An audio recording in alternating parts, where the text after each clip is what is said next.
ಅವಾಗ ಯಾರಿಗೆ ಕೇಳ್ಬೇಕು? ನಾವು ಇರೋದು ಒಂದೊಂದ್ ಮಕ್ಕಳನ್ನ ಇಟ್ಕೊಂಡ್ ಕೂತೀವಿ, ನಾವು ಯಾರಿಗೆ ಕೇಳ್ಬೇಕು? ನಮ್ಗ ಬದುಕೋ ಹಕ್ಕು ಕೊಟ್ಟಿರಿ, ಬಟ್ ನಮ್ಗ ಸ್ವಾತಂತ್ರ್ಯ ಕೊಡ್ತಾ ಇಲ್ಲ. ಯಾರಾದ್ರೂ ಬಂದು ಒಬ್ರಾದ್ರೂ ಕೇಳ್ ಮಾಡಿದ್ರ ಆ ಪರಿಸ್ಥಿತಿ ಆ ಕ್ಷಣದಲ್ಲಿ ಕಡದೆ ಬಿಟ್ಟಿದ್ರೆ ನಾವು ಕಳ್ಕೋಬೇಕಾಗಿತ್ತು. ಯಾರನ್ನ ಹೋಗಿ ಕೇಳ್ಬೇಕು ನಾವು? ನನ್ನ ಮಗನು ಸ್ಕೂಲಿಗೆ ಹೊಂಟಿದ್ದ, ಅವನಿಗೂ ಕೂಡ ಏಡಿ ಹಿಡ್ಕೊಂಡಿತ್ತು.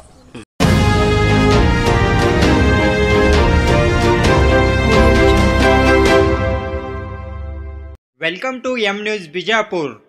चलिए चलते हैं आज की खबरों की ओर। ಬಂಧುಗಳು ನಮಸ್ಕಾರ, ನಾನು ಶಿವಾನಂದ ಹೆಡಳಿ, KRS ಪಾರ್ಟಿ ರಾಜ್ಯ ಸಂಘಟನಾ ಕಾರ್ಯದರ್ಶಿ. ನಾನು ಇವತ್ತು ವಿಜಯಪುರ ನಗರದಲ್ಲಿ 17ನೇ ವಾರ್ಡ್ನಲ್ಲಿ ಇದ್ದೀನಿ.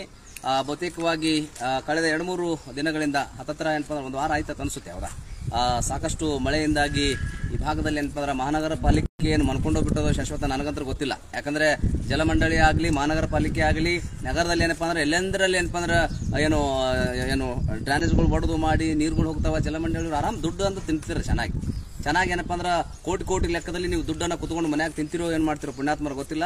ಆದರೆ ಇಲ್ಲಿಯ ನಗರದಲ್ಲಿ ಇರ್ತಕ್ಕಂಥ ಅದು 17 ನಂಬರ್ ವಾರ್ಡ್ನಲ್ಲಿ ನಾನೀಗ ಬಂದಿದ್ದೀನಿ ಅಂತಂದ್ರೆ ಇಲ್ಲಿ ನಗರದಲ್ಲಿರ್ತಕ್ಕಂಥ ಬಹುತೇಕ ತಾಯಂದಿರು ಎಲ್ಲರೂ ಒಂದಷ್ಟು ಜನ ಸೇರ್ಕೊಂಡಿದ್ದಾರೆ. ಸಾಕಷ್ಟು ಇಲ್ಲಿ ಸಮಸ್ಯೆಗಳಿದ್ದಾವೆ. ಹಾಗಾಗಿ ಅವರ ಏನೆಲ್ಲ ಸಮಸ್ಯೆಗಳಿದ್ದಾವೆ ಅನ್ನೋ ವಿಚಾರವನ್ನು ನಾನು ಅವರಿಗೆ ಕೇಳ್ತೀನಿ ಅಂತಂದ್ರೆ, ಇದು ನಾನು ಯಾಕೆ ವಿಜಯಪುರದ ಮಹಾನಗರ ಪಾಲಿಕೆಯ ಆಯುಕ್ತರಲ್ಲಿ ವಿನಂತಿಯನ್ನ ಮಾಡ್ಕೊಳ್ತೀನಿ. ನೀವು ಕೇವಲ ಏನಪ್ಪಾ ಅಂದ್ರೆ ಬರೀ ದೇಶಿ ಕಡೆ ಕುತ್ಕೊಂಡು ತಿರುಗಾಡಿದ್ರೆ ಕೆಲಸ ಆಗುದಿಲ್ಲ. ಆಮೇಲೆ ಚುನಾಯಿತ ಪ್ರತಿನಿಧಿಗಳಿಗೂ ನಾನು ಕೇಳ್ತಿದ್ದೀನಿ, ಹೌದಾ, ನೀವು ಜನರಿಗೆ ಸ್ಪಂದನೆಗೋಸ್ಕರ ನೀವು ಆಯ್ಕೆ ಆಗಿದ್ದು ಜನರಿಗೆ ಸ್ಪಂದನೆ ಮಾಡಬೇಕು. ಅವ್ರ ಕಷ್ಟಗಳಿಗೆ ನೀವು ಪರಿಹಾರ ನೀಡುವ ಸಲುವಾಗಿ ಏನು ತಮ್ಮನ್ನು ಆಯ್ಕೆ ಮಾಡಲಾಗಿದೆ ಚುನಾವಣೆಯಲ್ಲಿ. ಹಾಗೆ ಆಯುಕ್ತರು ಸಟಕ್ಕೆ ಇಲ್ಲಿ ಸ್ಥಳೀಯರ ಸಮಸ್ಯೆಗಳನ್ನ ಗಮನಿಸಬೇಕು ತಂದೆ ನಾನು ಕೇಳ್ತೀನಿ. ಅಮರ್, ನಿಮ್ಮ ಹೆಸರೇನ್ರಿ? ಸುಕನ್ಯಾ ಮಾಶೆಟ್ಟಿ. ಏನಮ್ಮ, ಯಾವ್ದಾ ನಿಮ್ದು ಏನ್ ಸಮಸ್ಯೆ, ಏನ್ ಸುದ್ದಿ ಏನಪ್ಪ ಅಂದ್ರ? ಏನು ಡ್ರೈನೇಜ್ ಒಡೆದು ಎಲ್ಲ ನೀರ್ ನಿಂತ್ಬಿಟ್ಟವ್ರಿಗೆ ಗಾರ್ಡನ್ ಎಲ್ಲ. ಆಮೇಲೆ ರೋಡ್ ಅನ್ನ ಹಾಯ್ಲಕ್ಕ ಬರಲ್ಲ, ಇಲ್ಲಿ ತೆಗ್ಗಾಗಿ ನೀರ್ ನಿಂತಾವ. ಆಮೇಲೆ ಮಕ್ಕಳಿಗೆ ತೊಂದರೆ ಆಗ್ಯದ, ದೊಡ್ಡವ್ರಿಗೆ ತೊಂದರೆ ಆಗ್ಯದ. ಈಗ ಮೊದಲ ಡ್ರೈನೇಜ್ ಆಗ್ಬೇಕು, ರೋಡ್ ಆಗ್ಬೇಕು. ಇದು ಇದು ಇದು ಇದು ಎಷ್ಟು ದಿನ ಸಮಸ್ಯೆ? ಏನು ಈಗೀಗ ಆಗಿದೋ, ಈಗ ಒಂದು ವಾರದಿಂದ ಆಗಿದೋ, ಮತ್ತೇನು ವರ್ಷ ಇದೇ ಆಗ್ತದೆ? 10 ವರ್ಷ ಆತ್ರಿ ಇದು. ನಾವ್ ಮನಿ ಕಟ್ಕೊಂಡು ಇಲ್ಲೇ ಇದೀವಿ. ಎಲ್ಲಾರು ಅಲ್ಲಿ ಹೋಗ್ಲಕ್ ಎಷ್ಟು ತೊಂದರೆ ಆಗ್ಯದ. ಹೋಗಾಕ ಇಷ್ಟ ಮಟ ನೀರಾಗ ಹೋಗ್ತಿದ್ವಿ ಬರ್ತಿದ್ವಿ, ಹಂಗ ಕೈಲಿಂದ ಹಾಕೋತ ಮಾಡ್ಕೊತ ಬಂದಿವಿ ನಾವೇ. ಅಲ್ಲ, ಈ 10 ವರ್ಷದಿಂದ ಈ ಸಮಸ್ಯೆ ಆದ್ರೂ ಸಟಕ್ಕೆ ಮಹಾನಗರ ಪಾಲಿಕೆ ಗಮನಕ್ಕೆ ತರೋದಾಗ್ಲಿ ವಿಚಾರ ಏನಾದ್ರು ಮಾಡಿದ್ರಮ್ಮ? ಹೋಗಿ ಬಂದಿವಿ, ಹೇಳಿವಿ. ಈ 17ನೇ ವಾರ್ಡಿನ ಮುನೇಶ್ವರ ನಗರದಲ್ಲಿ ಈ ನಮ್ಮ ಕಷ್ಟಕ್ಕೆ ಕರೆಗೆ ಹೋಗೊಟ್ಟು ಆಗಮಿಸಿರ್ತಕ್ಕಂಥ KRS ಟೀಮಿಗೆ ಹೃತ್ಪೂರ್ವಕ ಸ್ವಾಗತ ಸುಸ್ವಾಗತ. ಈ ನಮ್ಮ ಜನತೆಯ ಪರವಾಗಿ, ನಮ್ಮ ವಾರ್ಡಿನ ಎಲ್ಲ ಸಮಸ್ತ ಜನತೆಯ ಪರವಾಗಿ ಸ್ವಾಗತ ಸುಸ್ವಾಗತ. ನಮ್ಮ ಈ ರೊಚ್ಚು ಯಾರಿಗೆ ಹೇಳ್ಕೊಡ್ಕೋಬೇಕು? ನಾವು ಈ ಮಕ್ಕಳು ದಿನ ಬೆಳಗಾದ್ರೆ ಸ್ಕೂಲಿಗೆ ಹೋಗ್ತಿರ್ತಾವೆ, ಬರ್ತಿರ್ತಾವೆ. ಈಗ ಮನೆಯಲ್ಲಿ ಕೂಡ ಪ್ರತಿಯೊಂದು, ಈಗ ನಾವು ಹುಟ್ಟಿವಿ ಅಂದ್ರೆ ಇಲ್ಲಿ ನಮಗ್ ಸಾಕಷ್ಟು ಬದುಕುವ ಹಕ್ಕಿದೆ. ಆದ್ರೆ ಇಲ್ಲಿ ನಾವು ಏನ್ ಇರೋಣೋ ಬದುಕೋಣೋ ಸಾಯೋ ಅನ್ನೋ ಪರಿಸ್ಥಿತಿ ಬಂದಿದೆ ಇಲ್ಲಿ ಪೊಸಿಷನ್. ಬಟ್ ಇಲ್ಲಿ ನನ್ನ ತಾಯಿ ಮೊನ್ನೆ ಬರ್ಬೇಕಾದ್ರೆ ಇಟ್ಟು ದಪ್ಪ ಹಾವು ಸುತ್ತಕೊಂಡು ಕಾಲ್ ಸಹಿತ ಸೊರಗ್ ಹೋಗಿದೆ. ಅವಾಗ ಯಾರಿಗೆ ಕೇಳ್ಬೇಕು? ನಾವು ಇರೋದು ಒಂದೊಂದ್ ಮಕ್ಕಳನ್ನ ಇಟ್ಕೊಂಡ್ ಕೂತೀವಿ, ನಾವು ಯಾರಿಗೆ ಕೇಳ್ಬೇಕು? ನಮ್ಗ ಬದುಕೋ ಹಕ್ಕು ಕೊಟ್ಟಿರಿ, ಬಟ್ ನಮ್ಗ ಸ್ವಾತಂತ್ರ್ಯ ಕೊಡ್ತಾ ಇಲ್ಲ. ಯಾರಾದ್ರೂ ಬಂದು ಒಬ್ರಾದ್ರೂ ಕೇಳ್ ಮಾಡಿದ್ರ ಇದು ಮಹಾನಗರ ಪಾಲಿಕೆ ಗಮನಿಸಬೇಕು. ಯಾಕಂದ್ರೆ ಇದು ಸ್ಥಳೀಯರು, ಯಾಕಂದ್ರೆ ರೊಚ್ಚಿಗೆ ಹೇಳ್ಬೇಕಾದ್ರೆ ನಾವು ಎಷ್ಟು ಕಷ್ಟ ಅನುಭವಿಸಿರ್ಬೇಕು ಇಲ್ಲಿ ಅರ್ಥ ಮಾಡ್ಕೊಳ್ಳಿ. ನಮ್ ಹೋಟಿಗೆ ಆಸ್ಪದ ಹೋಟ್ ಬೇಕಾದಾಗ ದುಡ್ಡು ಹಾಕ್ತಿರಿ, ಹಾಕಿ ಮಾಡ್ಕೊಂಡು ನಿಮ್ಮ ಸ್ವತಂತ್ರ ಪಡ್ಕೋತೀರಿ. ಬಟ್ ನಮ್ಮ ಕಷ್ಟಕ್ಕೆ ಹೊರೆ ಆಗೋರು ಕುಡಿ ನೀರಲ್ಲಿ ಪಾಸ್ ಆಗ್ತದೆ, ಅದು ಜನರು ಕುಡಿತಿದ್ದಾರೆ. ಡ್ರೈನೇಜ್ ಅಲ್ಲಿ ಇರೋ ನೀರೆಲ್ಲ ಕೊಳಚೆ. ಈ ಒಣಗಿ ನಾವು ಯಾವ ಹೆಸರು ಇಡೋ ಪರಿಸ್ಥಿತಿ ಬಂದಿದಂದ್ರ ಕೊಳಚೆ ನೀರಿನ ಏರಿಯಾ. ಇಲ್ಲಿ ನಾವು ಸ್ವಿಮ್ಮಿಂಗ್ ಏರಿಯಾ ಅಂತ ಹೆಸರು ಇಡ್ಬೇಕಾಗ್ಯದ. ಕೊಳಚೆ ನೀರಿನ ಸ್ವಿಮ್ಮಿಂಗ್ ಏರಿಯಾ ಅಂತ ಹೆಸರು ಇಡ್ಬೇಕಾಗ್ಯದ. ನಾವು ಬೋಟ್ ಕೂಡ ರೆಡಿ ಮಾಡ್ಬೇಕಾಗ್ಯದ. ನಾವು ಇಷ್ಟು ಕಷ್ಟ ಅನುಭವಿಸಿ ಇನ್ನು ಈ ಕಷ್ಟ ಬೇಡಪ್ಪ, ಯಾರು ನಮಗಿಲ್ಲ ನಮಗಿಲ್ಲ ಅಂತ ಹೇಳಿ ಎಲ್ಲಾರು ದುಡ್ಡು ಕನೆಕ್ಟ್ ಮಾಡೇವಿ. ಎಲ್ಲಾರು ಮನೆಗೆ ಹೋಗಿ ಭಿಕ್ಷಾ ಬೇಡಿ ದುಡ್ಡು ಕಲೆಕ್ಟ್ ಮಾಡೇವಿ. ಮತ್ತು ಈ ಡ್ರೈನೇಜ್ ನಲ್ಲಿರೋ ಕೊಳಚೆ ನೀರು ಕುಡಿಯೋ ನೀರಿಗೆ ಬಂದು ನಮ್ಮ ಮಕ್ಕಳೆಲ್ಲ ರೋಗಿನಿಂದ ಬಳಲಕತ್ತಾರ. ಇದು ಏನ್ ಮಾಡ್ಬೇಕು? ನಮಗ್ ಆಸ್ಪದ ಯಾವಾಗ ಕೊಡ್ತೀರಿ? ಇದು ಏನಪ್ಪಾ ಅಂದ್ರ ಜನರ ಏನಪ್ಪಾ ಯಾಕೆ ಅವರು ನಾಗರಿಕರು ಏನಪ್ಪಾ ಅಂದ್ರ ಅವ್ರ ಮನಸ್ಸಿನ ನೋವು ವೇದನೆ ಏನಾಗಿರ್ಬಹುದು ಅನ್ನೋದಂತ ತಾವು ಗಮನಿಸಬಹುದು. ಏನಪ್ಪಾ ಮಹಾನಗರ ಪಾಲಿಕೆ ಎಲ್ಲ ಏನಪ್ಪಾ ಅಂದ್ರ ಆಯುಕ್ತರಲ್ಲಿ ನಾನು ವಿನಂತಿಯನ್ನ ಮಾಡ್ಕೊಳ್ತೀನಿ. ಜನರಿಗೆ ಏನಪ್ಪಾ ದಯವಿಟ್ಟು ಏನಪ್ಪಾ ಅಂದ್ರ ತಾವು ಬಂದು ಇಲ್ಲಿ ವಿಸಿಟ್ ಮಾಡಿ ಜನರಿಗೆ ಏನಪ್ಪಾ ಆಗುವಂತ ತೊಂದರೆಗಳನ್ನ ಸ್ವಲ್ಪ ಬಗೆಹರಿಸುವ ವಿಚಾರ ಮಾಡ್ರಿ. ಇದು ಸಾರ್ವಜನಿಕ ದುಡ್ಡು ಕೊಟ್ಟಿದ್ರದೇನಿ ಅದ ಇದು ಏನಪ್ಪಾ ಅಂದ್ರ ಸಾರ್ವಜನಿಕರು ಏನಪ್ಪಾ ಅಂದ್ರ ತಾವೇ ಯಾಕಂದ್ರೆ ಅವರೇ ದುಡ್ಡು ಹಾಕಿ ಮಾಡಿ ಅವರೇ ಎಲ್ಲ ವ್ಯವಸ್ಥೆ ಮಾಡ್ಕೊಳ್ಳೋ ಹಾಗಿದ್ರೆ ಮತ್ತೆ ಮಹಾನಗರ ಪಾಲಿಕೆ ಯಾಕೆ ಬೇಕು ನಿಮ್ಗೆ? ಈ ಮಹಾನಗರ ಪಾಲಿಕೆ ಇರುವಂತ ವ್ಯವಸ್ಥೆನು ನಿಮ್ಗೊಂದು ದೊಡ್ಡ ಎಸಿ ಗಾಡಿ ಕೊಟ್ಟು ನಿಮ್ಗೆ ತಿರುಗಾಡಕ್ ಕೊಡೋದ ಅವಶ್ಯಕತೆ ಏನು ಮತ್ತೆ ಚುನಾಯಿತ ಪ್ರತಿನಿಧಿಗಳು ಆದ್ರೂ ಯಾಕೆ ಬೇಕು ಅನ್ನುವಂತ ವಿಚಾರ ನಾನು ಇಲ್ಲಿ ತೋರಿಸ್ತೀನಿ. ಏನಪ್ಪಾ ಅಂದ್ರೆ ನಿಮ್ಗೆ ಇಲ್ಲಿ ಇದು ನೀರು ಹರಿದು ಬರ್ತಾ ಇದೆ. ಡ್ರೈನೇಜ್ ಅನ್ನ ನಾನು ತೋರಿಸ್ತೀನಿ. ಇಲ್ಲಿ ತಾಯಂದಿರಿದ್ದಾರೆ, ಇದನ್ನು ನಾನು ತೋರಿಸ್ತೀನಿ. ತಾಯಂದರು ಅವರು ಇದ್ದಾರೆ. ಇದು 17 ನಂಬರ್ ವಾರ್ಡ್ ನಲ್ಲಿ ಆಗುವಂತ ಪರಿಸ್ಥಿತಿ. ಇದು ಡ್ರೈನೇಜ್ ಲೀಕೇಜ್ ಆಗೈತಿ. ಜಲಮಂಡಳಿ ಏನಪ್ಪಾ ಅಂದ್ರ ಬಹುಶಃವಾಗಿ ವಿಜಯಪುರ ಜಿಲ್ಲೆಯಲ್ಲಿ ಪೂರ್ತಿ ಮನ್ಕೊಂಡಂಗ ಕಾಣ್ತೈತಿ. ಹೌದಾ? ಯಾಕಂದ್ರ ಇದು ಇದೆಲ್ಲ ಡ್ರೈನೇಜ್ ಬಡದು ಮಾಡಿ ಏನಪ್ಪಾ ಅಂದ್ರ ಇಷ್ಟೆಲ್ಲ ಏನಪ್ಪಾ ಅಂದ್ರ ಅವಾಂತರ ಆಗ್ತದೆ. ಹೌದಾ? ಸ್ಥಳೀಯರು ಏನಪ್ಪಾ ಅಂದ್ರ ಇದು ಎಲ್ಲ ಪೂರ್ತಿ ಏನಪ್ಪಾ ಅಂದ್ರೆ ಬಹುಶಃ ಇದು ಗಾರ್ಡನ್ ಗಾಯಿ ಬಿಟ್ಟಂತದ್ದು ಇರ್ಬೋದು ಒಂದ್ ಅನ್ಸತಿ. ಗಾರ್ಡನ್ ಗಾಯಿ ಬಿಟ್ಟಿದ್ದು ಇದು ಏನಪ್ಪಾ ಅಂದ್ರ ಈ ತರ ಕೆಟ್ಟ ಏನಪ್ಪಾ ಗಬ್ಬು ನಾತ ಐತಿ. ಹೀಗಾಗಿ ಇಂಥ ವಲಸರ ಮಧ್ಯೆ ಇವರೆಲ್ಲ ಜನ ಏನಪ್ಪಾ ಅಂದ್ರ ವಾಸವಾಗಿದ್ದಾರೆ. ಇದನ್ನ ದಯವಿಟ್ಟು ಏನಪ್ಪಾ ಅಂದ್ರ ಮಹಾನಗರ ಪಾಲಿಕೆ ಗಮನಿಸಬೇಕು. ಮತ್ತೆ ನಾನು ವಿಜಯಪುರ ಜಿಲ್ಲೆಯಲ್ಲಿ ಇರ್ತಕ್ಕಂಥ ಅಧಿಕಾರಿ ವರ್ಗದವ್ರಿಗೆ ನಿಮಗೆ ಏನಪ್ಪಾ ಅಂದ್ರ ಇಂಥವೆಲ್ಲ ಕಾಣಿಸೋದಿಲ್ಲ ಏನೋ ಪುಣ್ಯಾತ್ಮರಾತ್ ನಾನು ಕೇಳ್ತೀನಿ. ಅದ ಜನರ ಸಮಸ್ಯೆನ ಪರಿಹಾರ ಮಾಡಕ್ ಆಗ್ಲಿಲ್ಲ ಅಂದ್ರೆ ಮತ್ತೆ ನೀವು ಆ ಕುರ್ಚಿಯಲ್ಲಿ ಇದ್ದಾದ್ರೂ ಏನು ಪ್ರಯೋಜನ ಅನ್ನುವಂತ ವಿಚಾರಕ್ಕೆ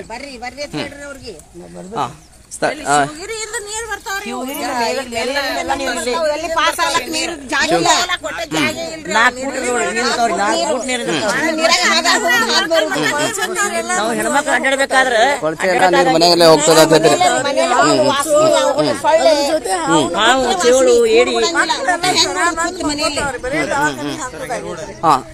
ಇದು ಏನಪ್ಪಾ ಅಂದ್ರ ಇಲ್ಲಿಯ ಏನಪ್ಪಾ ಅಂದ್ರ ಸ್ಥಳೀಯರು ಏನಪ್ಪಾ ಅಂದ್ರ ತಾವೇ ಏನಪ್ಪಾ ಅಂದ್ರ ನಿನ್ನೆ ಮೊನ್ನೆ ಏನಪ್ಪಾ ಅಂದ್ರ ಅವರೇ ಸ್ವತಃ ದುಡ್ಡು ಕೊಟ್ಕೊಂಡು ಅವ್ರು ಖರ್ಚು ಹಾಕೊಂಡಿದ್ದಾರೆ ಅಂತ ಹೇಳಿದ್ರು.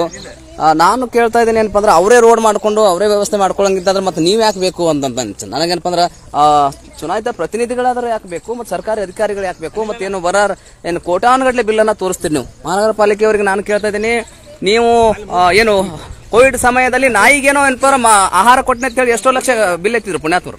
ನಾಯಿಗಳು ಬದುಕಿಸೋಕೆ ನಾನು ಒಂದು ಏನು 20 ಲಕ್ಷ 30 ಲಕ್ಷ ಏನಪ್ಪಾ ಅಂದ್ರ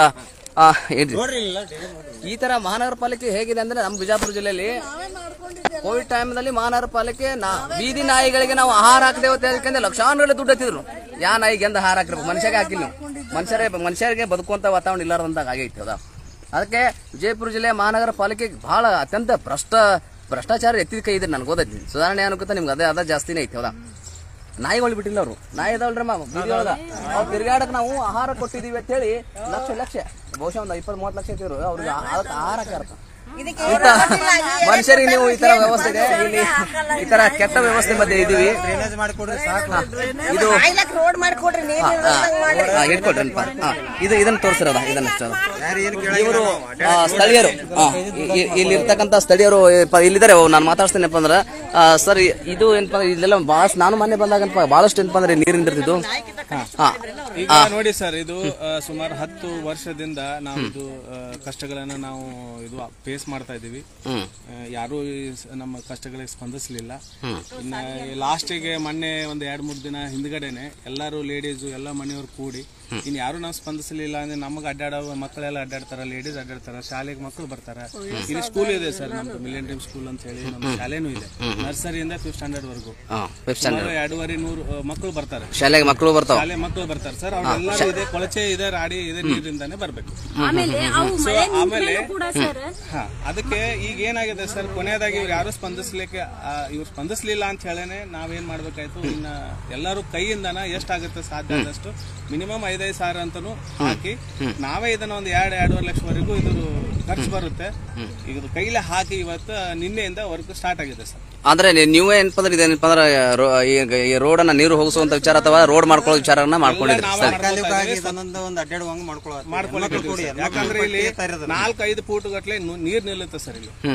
ಈಗ ನಾಳೆ ಜೋರು ಮಳೆ ಆದ ಕೂಡಲೇ ಮೇಲ್ಗಡೆಯಿಂದ ಅಲ್ಲಿ ಶಿವಗಿರಿ ಸಿಂದಗಿ ರೋಡ್ ದಿಂದ ಹಳ್ಳದ ಮುಖಾಂತರ ಇಲ್ಲಿ ನೀರ್ ಬಂದು ಇಲ್ಲೇ ಜಮಾ ಆಗುತ್ತೆ ಸರ್. ಇದೇನಿದು ಆಮೇಲೆ ಗಟ್ಟರ್ ಇದೆಯಲ್ಲ, ಈ ಗಟ್ಟರದಲ್ಲೇನೆ ಆ ಮಳೆ ನೀರು ಮಿಕ್ಸ್ ಆಗಿ ಎಲ್ಲರ ಮನೆ ಮುಂದೆ ಒಂದು 2-3 ಮಗಳಿಗೆ ಆರೋಗ್ಯದ ತೊಂದರೆ ಆಗಿದೆ. ಪ್ರತಿ ವಾರ ಒಬ್ಬರಿಲ್ಲ ಒಬ್ರು ಹಾಸ್ಪಿಟಲ್ ಅಡ್ಮಿಟ್ ಆಗ್ತಾರೆ. ಅಲ್ಲ, ಇದು ಈ ತರ ವ್ಯವಸ್ಥೆ ಇದೆ. ಕಡೆಗೆ ಆರೋಗ್ಯ ಇಲಾಖೆ ಆದ್ರೆ ಎಂದಾರು ಬಂದು ಭೇಟಿ ಮಾಡಿ ಕದ ಸ್ವತಃ ಆರೋಗ್ಯ ಇಲಾಖೆಯವರು ಸರಿ ಮಹಾನಗರ ಪಾಲಿಕೆಗೆ ಪತ್ರವನ್ನ ಬರೀಬಹುದು. ಸ್ವತಃ ಆರೋಗ್ಯ ಇಲಾಖೆಯವರಾಗ್ಲಿ ವಿಸಿಟಿಗೆ ಬಂದು ಈ ತರ ಎಲ್ಲ ಅನಾರೋಗ್ಯ ಸಮಸ್ಯೆ ಆಗ್ತದೆ. ನಾವು ಎಷ್ಟೋ ಸಲ ನಾವು ಕೇಳ್ಕೊಂಡಿವ್ರಿ, ಪ್ರತಿ ಸಲಾನು ವಿಸಿಟ್ ಕೊಟ್ಟೇವಿ. ಅವ್ರು ಚಾ ಕುಡಿಯಕ್ ಬಂದಿವಿ ಅನ್ನೋದ್ ಕೇಳ್ಯಾರಿ ನಮಗ. ಎಷ್ಟು ಚಂದ ರೆಸ್ಪೆಕ್ಟ್ ಕೊಟ್ಟಾರ ನೋಡ್ರಿ. ನಮ್ಗೇನ್ ಚಾ ಸಿಗಲ್ವಾ? ದುಡ್ಕೊಂಡ್ ತಿನ್ನೋ ಶಕ್ತಿ ನಮಗ್ ದೇವ್ರ ಕೊಟ್ಟಾನ, ಬಟ್ ಚಾ ಸಿಗಲ್ವಾ? ನಮ್ಗ್ ಚಾ ಕುಡಿಯಕ್ ಬಂದಿರಿ ಅನ್ನೋದ್ ಕೇಳ್ಯಾರಿ ಅವ್ರು. ಇದು ಸರಿನಾ? ರೆಸ್ಪಾನ್ಸ್ ಮಾಡ್ಬೇಕು ಸರ್. ಕೂಡಲೇ ನಮಗ ಮಹಾನಗರ ಪಾಲಿಕೆಯವರು ರೆಸ್ಪಾನ್ಸ್ ಮಾಡ್ಬೇಕು. ಚರಂಡಿ ನೀರ್ ಹೋಗುವಂಗ, ಈ ಮಳೆ ನೀರ್ ಬಂದ್ ಏನು ಈ ರೋಡ್ ಎಲ್ಲ ಬಂದ್ ಆಗ್ತೈತಿ, ಅದು ನೀರ್ ಹೋಗುವಂಗ ಕೂಡಲೇ ಅವರು ನಮ್ಮ ಮಹಾನಗರ ಪಾಲಿಕೆ ರೆಸ್ಪಾನ್ಸ್ ಮಾಡ್ಬೇಕು. ಈ ಸದ್ಯಕ್ಕೆ ಟಾಕಿ ಒಂದು ಹೊಡೆದ, ಅದು ಒಂದು ಸೆಫ್ಟಿ ಟಾಕಿ ನೋಡ್ರಿ. ಈಗ ಇಲ್ಲಿ ತಾನೇ ನೋಡ್ರಿ ಹೆಂಗ ನೀರ್ ಇರ್ತಾವ ನೋಡ್ರಿ. ಇದ್ರಾಗೆ ನಾವು ಎಲ್ಲ ಅಡ್ಡಾಡೋದು ನಡ್ಕೊಂಡು ಹೋಗೋದು ನಡೆದ ಕೂಡಲೇ ಇಮಿಡಿಯೇಟ್ಲಿ ಮಹಾನಗರ ಪಾಲಿಕೆಯವರು ರೆಸ್ಪಾನ್ಸ್ ಮಾಡ್ಬೇಕು. ನಾವು ಎಷ್ಟೋ ಸಲ ಮನವಿ ಕೊಟ್ಟಿವಿ, ಎಲ್ಲಾರು ಹೋಗಿ ಅಲ್ಲಿ ಡಿಸಿ ಆಫೀಸ್ ಕೊಟ್ಟಿವಿ. ಈಗ ಮನವಿ ಇದು ನಾನು ಕೊನೆಯದಾಗಿ ಮಹಾನಗರ ಪಾಲಿಕೆ ಕೊಟ್ಟಿವಿ. ಯಾರಿಗೂ ನಾವು ಮನವಿ ಕೊಟ್ಟರು ಇನ್ನೂ ತನಕ ಏನೂ ರೆಸ್ಪಾನ್ಸ್ ಆಗಿಲ್ಲ. ಅದಕ್ಕೆ ಈ ಸದ್ ಮುಖ್ಯವಾಗಿ ಈ ಸದ್ ಸಮಸ್ಯೆ ಇದ್ದಿದ್ದು ನೀರ್ ಹೋಗ್ಲಿಕ್ಕೆ ಒಂದು ಜಾಗ, ಡ್ರೈನೇಜ್ ನೀರ್ ಹೋಗ್ಲಿಕ್ಕೆ ಒಂದು ಇಮಿಡಿಯೇಟ್ ಮಾಡ್ರಿ. ಮುಂದಿನ ಈಗ ಮನವಿ ರೋಡ್ ಅಂತ ಒಂದು ಮಾಡಿಕೊಟ್ರೆ ಅನುಕೂಲ ಆಗ್ತದೆ. ಆಟೋ ಇದೆ, ಆಟೋ 2-3 ಆಟೋ ಇದೆ. ಆಟೋ ಕೂಡ ಅಲ್ಲಿ ನಾವು ಬೇರೆ ರೋಡ್ ಅಲ್ಲಿ ಹಚ್ಚಿ ಇಲ್ಲಿ ಮನೆ ತನಕ ನಡ್ಕೋತ ಬರ್ತಾ ಇದ್ರು ನೀರಲ್ಲಿ. ಅದಕ್ಕಾಗಿ ಆಟೋ ಬೇರೆ ಕಡೆ ಹಚ್ಚಿ ಬರ್ತಿದ್ರಿ, ಬೇರೆ ಕಡೆ ಹಚ್ಚಿ ಬಂದಿದೆ ಸರ್. ಈಗ ಮನೆಗೆ ಎಲ್ಲ MLA MP ಆಯ್ತು, ಎಲ್ಲಾರು ಕಿವಿಯಾಗ ಹಾಕ್ಬಿಟ್ರ. ಮತ್ತೆ ಈಗ ನೀವ್ ಯಾಕೆ ಮಾಡ್ತೀರಿ ನೋಡ್ರಿ. ಇಲ್ಲ ನಿಮ್ಗೆ ಪರಿಹಾರ ಆದ್ರೆ ಒಳ್ಳೇದು, ಇಲ್ಲ ಅಂದ್ರೆ ವರ್ಷ ಮಂದಿ ಕೂತು ಅಲ್ಲೇ ಕುಂದ್ರೋಣ. ಮಹಾನಗರ ಪಾಲಿಕೆ ಮುಂದೆ ಹೋಗಿ ಕುಂದ್ರೋಣ. ನೀವ್ ಯಾವ ನ್ಯಾಯ ಕೊಟ್ರೆ ಅವಾಗ ಎದ್ದು ಬರ್ತಿತ್ತ ನೋಡ್ರಿ, ಏನ್ ಸಮಸ್ಯೆ ಇಲ್ಲ. ಮಹಾನಗರ ಪಾಲಿಕೆ ಕೂಡಲೇ ಇಮಿಡಿಯೇಟ್ ಮಾಡ್ಲಿ ಅಂದ್ರೆ ನಾವ್ ಎಲ್ಲಾರು ಕೂಡಿ ಮಹಾನಗರ ಪಾಲಿಕೆ ಬಂದು ಧರಣಿ ಕುಂದಿರ್ತೀವಿ. ಮಹಾನಗರ ಪಾಲಿಕೆ ಮುಂದೆ ಕೂತ್ರೆ ಯಾಕೆ ಬರಲ್ಲ, ತಾನೇ ಓಡಿ ಬರ್ತಾನೆ. ಹೌದಾ? ಇಮಿಡಿಯೇಟ್ಲಿ ನೀವು ರೆಸ್ಪಾನ್ಸ್ ಮಾಡ್ಲಿಲ್ಲ ಅಂದ್ರೆ ನಾವು ಎಲ್ಲಾರು ಬಂದು ಅಲ್ಲೇ ಕುಂದ್ರ ಪಾಳೆ ಬರ್ತದೆ. ಡ್ರೈನೇಜ್ ಆಗಬೇಕು, ರೋಡ್ ಆಗಬೇಕು, ನೀರ್ ಪಾಸ್ ಆಗಬೇಕು. ನಮಗೆ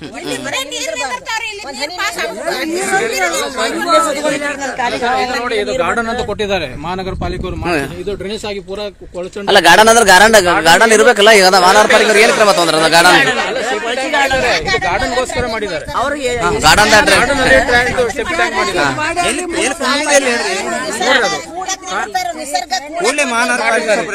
ಅವ್ರು ಎಸಿ ರೂಮ್ ನಾಲ್ಕು ಕೂತಿರ್ತಾರ. ಬಡ್ರ ಕಷ್ಟ ಏನ್ ಅರ್ಥ ಆಗ್ಬೇಕು ಅವ್ರಿಗೆ? ಒಳಗೆ ಕೂತಿರ್ತಾರ ಅವ್ರು, ಏನು ಗೊತ್ತಾಗಲ್ಲ. ಇಲ್ಲೇ ಕೂತ್ಕೊಳ್ಳೋದು ಕಾಲಿಗೆ ಹಾವು. ಇಲ್ಲಿ ನಿಸರ್ಗ ಆರೋಗ್ಯ ಉಳಿಲತ್ ಮಾಡಿ ನಾವು ಹೆಣ್ಮಕ್ಳೆಲ್ಲ ಪಟ್ಟಿ ಎದ್ದು ಮಾಡಿ ಬಂದವ್ರಿಗೆ ನಾಚಿಕೆ ಬರ್ಬೇಕು. ಸರಿ ಆಯ್ತು. ನಾನೇನು ಈ ಕುರಿತು ನಾನು ಅವ್ರಿಗೆ ಒಂದು ಪತ್ರ ಬರೆದು ಭೇಟಿ ಆಗ್ತೀನಿ. ಆಮೇಲೆ ಹೋಗಿ ನಾನು ಭೇಟಿಯಾಗಿ ಇದನ್ನ ಕ್ರಮ ತಗೊಳ್ರಿ ಹೇಳ್ತೀವಿ. ಸರಿ ಆಯ್ತು. ಇದನ್ನ ಈಗ ಮಾಡೋಣ. ನಾನು ಏನಪ್ಪಾ ಅಂದ್ರೆ ಸ್ಥಳೀಯರು ಏನಪ್ಪಾ ಕುಡ್ಕೊಂಡು ಅದ ಏನಪ್ಪಾ ತಾವೇ ಏನಪ್ಪಾ ಅಂದ್ರೆ ಗರ್ಚನ್ನ ತಂದು ಅವರೇ ಹಾಕೊಂಡು ಮಾಡಿ ಗರ್ಚನ್ನ ವ್ಯವಸ್ಥೆ ರಸ್ತೆಯನ್ನ ಮಾಡ್ಕೊಳ್ತಿದ್ದಾರೆ. ಹಾಗಾಗಿ ಬಹುತೇಕ ಎಲ್ಲರ ಮತವನ್ನ ತಗೊಂಡಿರ್ತೀರಿ, ಓಟನ್ನ ಹಾಕೊಂಡಿರ್ತೀರಿ. ಜನಪ್ರತಿನಿಧಿಗಳು ಏನು ಇದು JCB ಏನಪ್ಪಾ ಅಂದ್ರೆ ಮೂಲಕ ಅವರು ಇಲ್ಲೆಲ್ಲ ಖರ್ಚಾಗ್ಲಿ ಇವೆಲ್ಲ ಸಾಕ್ಸೋದು ಸ್ವಂತ ತಮ್ಮ ಹಣದಿಂದ ಇದೆಲ್ಲ ಕೆಲಸಗಳನ್ನ ಮಾಡ್ತಿದ್ದಾರೆ. ತಾವು ನೋಡ್ಬೋದು, ತಾವೆಲ್ಲ ಸ್ಥಳೀಯರೇ. ನಾನು ಕೇಳ್ತೀನಿ, ಇಲ್ಲಿರ್ತಕ್ಕಂಥ ಜನರೇ ತಾವೇ ದುಡ್ಡು ಹಾಕೊಂಡು ಮಾಡ್ಕೊಂಡು ಇದೆಲ್ಲ ಮಾಡ್ತಿದ್ದಾರೆ. ಹೌದಾ? ಮತ್ತು ಅಟ್ಲೀಸ್ಟ್ ನಾನು ಹೇಳ್ತೀನಿ, ಇದು NA ಪ್ಲಾಟ್ನಲ್ಲಿ ಡ್ರೈನೇಜನ್ನು ಮಾಡಿದ್ದಾರೆ. ಡ್ರೈನೇಜನ್ನು ಏನಪ್ಪ ಅಂದ್ರೆ ಎಲ್ಲ ಒಡೆದು ಮಾಡಿ ಹೋಗ್ತಾ ಇದೆ. ಹೌದಾ? ಇದು ಯಾಕಂದರೆ ಇದು ಅವರೇ ಸ್ವತಃ ನಿಂತ್ಕೊಂಡು ಅವ್ರು ದುಡ್ಡು ಹಾಕಿ ಮಾಡ್ಕೊಳ್ತಾ ಇರೋದು. ಹಾಗಾಗಿ ಇದನ್ನು ಏನು ದಯವಿಟ್ಟು ಮಹಾನಗರ ಪಾಲಿಕೆ ಗಮನಿಸಬೇಕು. ಮಹಾನಗರ ಪಾಲಿಕೆಯವರು ಏನು ಇಲ್ಲಿ ಜನರಿಗೆ ಆಗ್ತಕ್ಕಂಥ ತೊಂದರೆಗಳನ್ನು ಪರಿಹಾರ ಮಾಡಬೇಕು ಅಂತೇಳಿ ನಾನು